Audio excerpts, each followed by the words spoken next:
This is Suburban On Air and Cohen in the City. Here is Mike Cohen. And we're rolling, rolling on the river.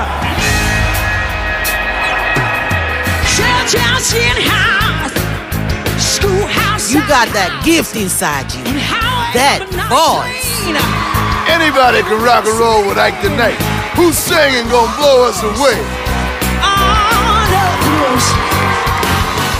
Well, the Tina Turner, known as the Queen of Rock and Roll, passed away nearly 2 years ago at the age of 83, but her memory lives on in Tina, the Tina Turner musical, the Broadway-style musical that is making its Montreal premiere February 4th to 9th at Place des Arts, and the cast is led by singer-songwriter Jayna Elise, who was formerly Jayna Brown. And Jayna, first off, many of us know you from the great performances you did just last year on American Idol. You were in the top 12.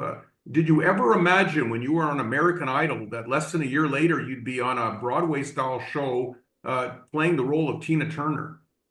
Definitely not. I mean, I think, every contestant, everyone that was on American Idol, after it ended, we were like, okay, what's next? So I was really honored when I got this call, and I think it was just kind of a no-brainer for me. And what's it been like? It's been incredible. I wouldn't trade this for anything. And I think it's such a great kind of next stepping stone for me coming off of American Idol. I've met some amazing people. I've learned so much. It's been a while since I've ever toured like this. So it's been great to just be able to get paid to sing and do what I love all over the country.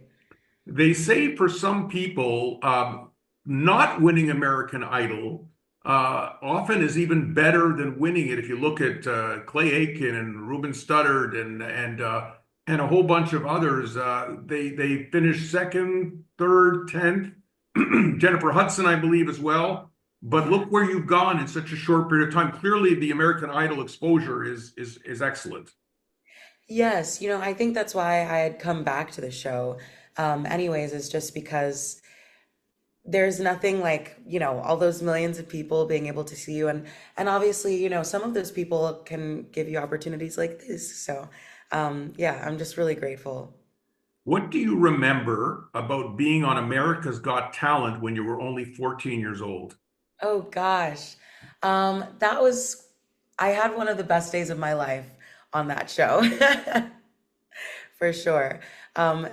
That being when Louis Tomlinson from One Direction, who was the biggest band at the time, when he pressed that golden buzzer for me, and I got to hug him and my mom and a group hug. It was crazy. There was confetti everywhere. That was definitely just a great time being on that show. Yeah, and you got to meet Simon Cowell, I guess? Yes. He's not as I guess mean per se, if that's for lack of better words. He's not as mean as he lets on, he's a pretty cool dude. Yeah, funny, exactly. So were you a fan of Tina Turner? Yes, growing up, I listened to classic rock. That's what my mom put me on to. And so Tina Turner was one of those big names that was in our household that was being played all the time.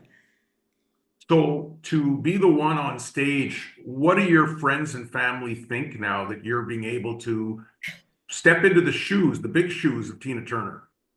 I think my grandma was more excited than me. She texts me every day. She's like, good luck on the stage today. I know you're going to kill it. You have big shoes to fill, but you're doing such a great job. And same with my mom. She was like, you need to study Tina Turner, everything Tina Turner. So when I got the call, me and my mom were just listening to albums and watching interviews and just the whole nine. We're so excited in Montreal to see this show. I mean, I never got to see Tina Turner in person. What type of vibe does this show give to the audience? Because it's a story and it's a musical.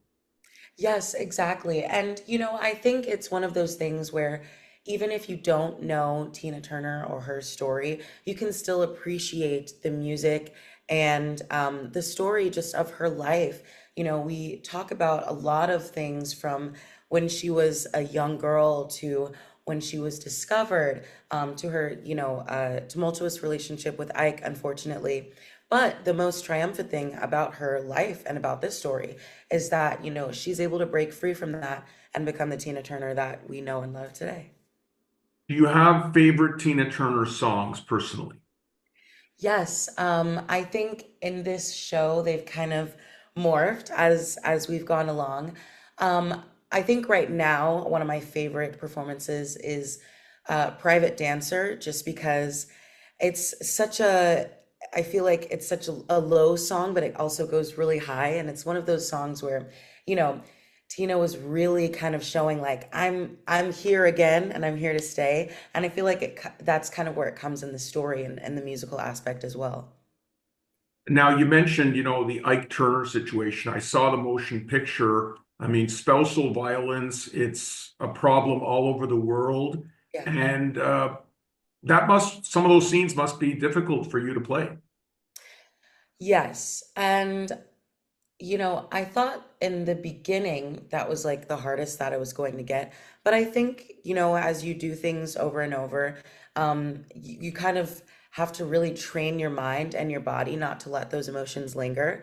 I will say that I'm super incredibly grateful to have such an amazing cast and crew that check in, and especially, my co-star that plays Ike, Sterling Baker McClary. We have such an amazing relationship off of the stage.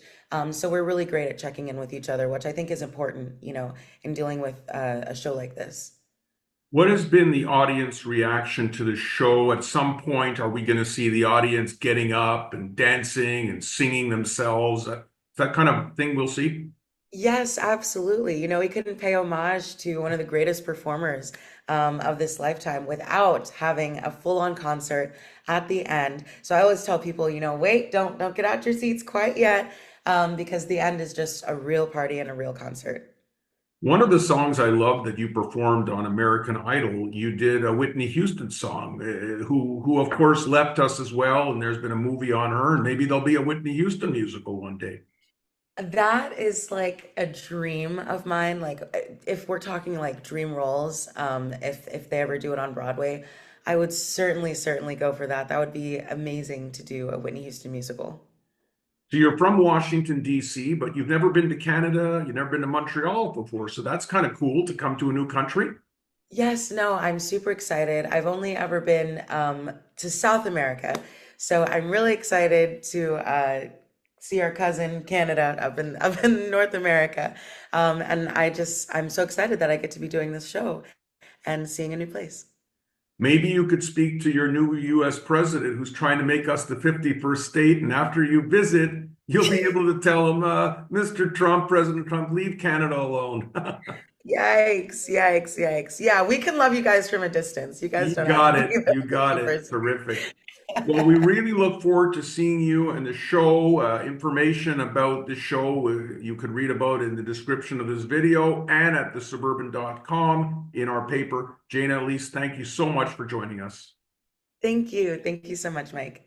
Share my life, take me for what I am, 'cause I'll never change all my colors for you, and take my love. I'll never ask for too much, just all that you are and everything that you do. Ooh, I don't really need to look very much further. I don't want to have to go where you don't follow, and I won't hold it back again. This passion inside, I can't